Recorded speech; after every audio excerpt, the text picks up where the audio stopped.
भोजन की तलाश में जंगल में बैठी हुई थी और बारिश भी बहुत तेज हो रही थी। तभी रानो की नजर काली काली एक चीज पर पड़ती है। जब रानो उस काली सी चीज के पास आती है तो देखती है कि वो तो एक कौवा था जो कि घायल अवस्था में पेड़ से बंधा हुआ था।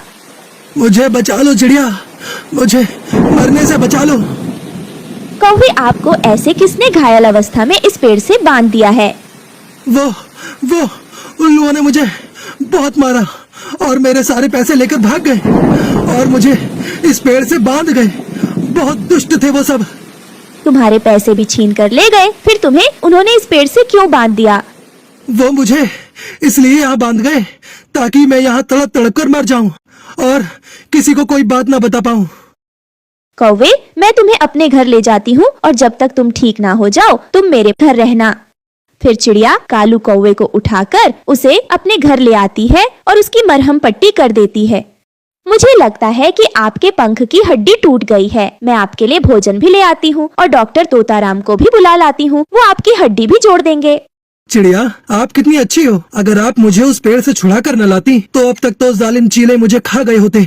तुम चिंता ना करो, जब तक तुम ठीक नहीं होते मैं तुम्हें अपने घर से नहीं जाने दूंगी। चिड़िया, आपके इन अंडों से बच्चे कब तक निकलेंगे? अभी कुछ दिन बाकी है मेरे अंडों से बच्चे बाहर आने में। फिर चिड़िया वहाँ से चली जाती है। वो पहले कौवे के लिए भोजन की खोज करती है और फिर तोताराम को भी अपने साथ ले आती है। इनकी हड्डी जोड़ दी है, लेकिन अभी कुछ दिनों तक ये उड़ नहीं सकते। जब तक तुम्हारी हड्डी ठीक न हो जाती तुम उड़ने की बिल्कुल भी कोशिश न करना और आराम करना। फिर तोताराम वहाँ से चला जाता है। भैया, आपका नाम क्या है? मेरा नाम मेरी माँ ने कालू रखा था। मेरी माँ मुझे बहुत प्यार करती थी। चुप कर जाए कालू भैया, आप चुप कर जाए और ये लो, ये भोजन खा लो। आप जब तक चाहे तब तक मेरे घर में रह सकते हो। फिर चिड़िया अपने घोंसले में और कौवा अपने घोंसले में सो जाता है और दूसरे दिन भूरा रानो चिड़िया को लेने आता है। चिड़िया बहन, चले आज भोजन लेने, थोड़ा दूर जाना है। और ये कौवा कौन है? ये बेचारा बेबस कौवा है। किसी ने इसे मार मार कर पेड़ से बांध दिया था। जब मैंने इसे देखा तो मैं इसे अपने घर ले आई। मैं बहुत मुसीबत का मारा हूँ। तुमने किसी का अंडा खा लिया होगा या फिर किसी पर जुल्म किया होगा। तुम कौवे होते ही ऐसे हो, तभी तुम्हें किसी ने सजा दी होगी। नहीं नहीं भैया, इसके पास पैसे थे। उन पक्षियों ने इसके सारे पैसे छीन लिए और इसे मार मार कर पेड़ से बांध दिया। ठीक है, चलो जो भी हो, आप चलो भोजन लेने। फिर चिड़िया और भूरा भोजन की खोज में चले जाते हैं। बहुत तेज है ये चिड़ा। इतना बड़ा इसका सर नहीं है जितना बड़ा इसका दिमाग है। बहुत समझदार समझता है अपने आप को। रानो और भूरा सारा दिन फिरते हैं। बारिश भी धीमी धीमी हो रही थी, लेकिन उन्हें कहीं पर भी भोजन नहीं मिल रहा था। चिड़िया बहन, आप मेरी मानो तो उस राह चलते कौवे को यहाँ से भगा दो। कहीं ऐसा ना हो कि वो ठीक होकर तुम्हें कोई नुकसान पहुँचा दे। और मुझे तो तुम्हारे अंडे की भी चिंता हो रही है।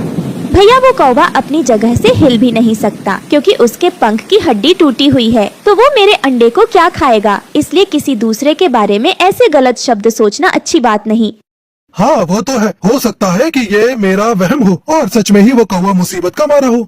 नहीं कालू, नहीं। अगर मैंने अभी इस चिड़िया के अंडे को खाया तो मैं पकड़ा जाऊंगा। पहले मेरे पंख अच्छे से ठीक हो जाएं, फिर मैं इन अंडों को खाऊंगा। तब तक मुझे अपने आप पर काबू रखना होगा। घायल कौवा अपने घोंसले में लेटा चिड़िया के अंडों को घूरे जा रहा था और वो ये सब सोच रहा था। ऐसे ही कुछ दिन बीतते हैं। रानो चिड़िया बेचारी उस कौवे की हर तरह से मदद करती, उसे दवा पिलाती और उसकी मरहम पट्टी करती। कौवे भैया, आज भोजन थोड़ा ही मिला है, बस एक ही आम है, आप ही खा लो। मगर चिड़िया, आप क्या खाओगी? कालू, आप मेरी चिंता ना करें, मैं कल कुछ ढूंढकर खा लूंगी। फिर कालू आम खाने लगता है। अब कालू कौवा थोड़ा सा ठीक हो गया था। जब चिड़िया भोजन लेने के लिए गई हुई थी तो कालू कौवा चिड़िया के घर में थोड़ा उड़ता है। अब मैं ठीक हो गया हूँ, अब मैं उड़ भी सकता हूँ, अब मैं ठीक हो गया हूँ। ये कहकर कालू कौवा खुशी खुशी में उछलने लगता है और उछलते उछलते उसकी नजर फिर से चिड़िया के दोनों अंडों पर पड़ती है और वो अपनी पुरानी आदत से मजबूर था, उससे तो रहा ही नहीं जाता। वो एक चिड़िया का अंडा तोड़कर खा लेता है। अंडा खाने के बाद उसे ख्याल आता है कि वो चिड़िया को क्या जवाब देगा। मैं अब चिड़िया से क्या झूठ बोलूंगा।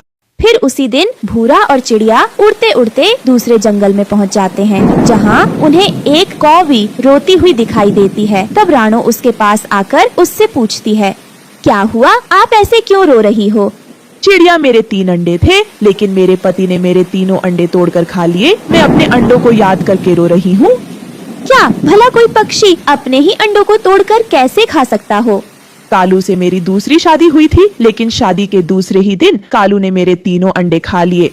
कालू का नाम सुनकर तो चिड़िया की जान ही निकल जाती है। क्या उसका नाम कालू है? वो तो मुझे एक पेड़ से घायल अवस्था में बंधा हुआ मिला था और वो तो मेरे घर पर है। चिड़िया, उसे मेरे भाइयों ने मार मार कर घायल करके उस पेड़ से बांध दिया था और वो इस लायक नहीं कि कोई उस पर नेकी करे। वो बहुत बुरा है। चिड़िया जल्दी घर चलो, जल्दी चलो। फिर चिड़िया और भूरा जल्दी से घर आते हैं। जब चिड़िया घर आकर अपना एक अंडा टूटा हुआ देखती है तो वो रोने लग जाती है। चिड़िया, तुम मुझे गलत ना समझना। वो क्या है ना, मैं उठकर बैठने की कोशिश कर रहा था कि तभी मैं तुम्हारे इन अंडों पर गिर गया, जिस वजह से तुम्हारा एक अंडा टूट गया। मैंने कहता था कि ये कौवा मुझे शक्ल से दुष्ट लगता है। ये कहकर चिड़िया और भूरा उस कौवे को बहुत मारते हैं। वो दोनों उसे इतना मारते हैं कि उसका पंख फिर से तोड़ देते हैं और फिर चिड़िया उसे फिर से उसी पेड़ से बांध जाती है। अब मैं यहाँ से कैसे बचूंगा? बारिश भी आने वाली है। तभी जोरों की बारिश होती है और शिकारी चील शिकार की तलाश में निकलते हैं और कालू कौवा को मारकर कहा जाते हैं। तो दोस्तों, ये थी आज की कहानी और इस कहानी से हमें सीख मिलती है कि कभी किसी के साथ बुरा नहीं करना चाहिए।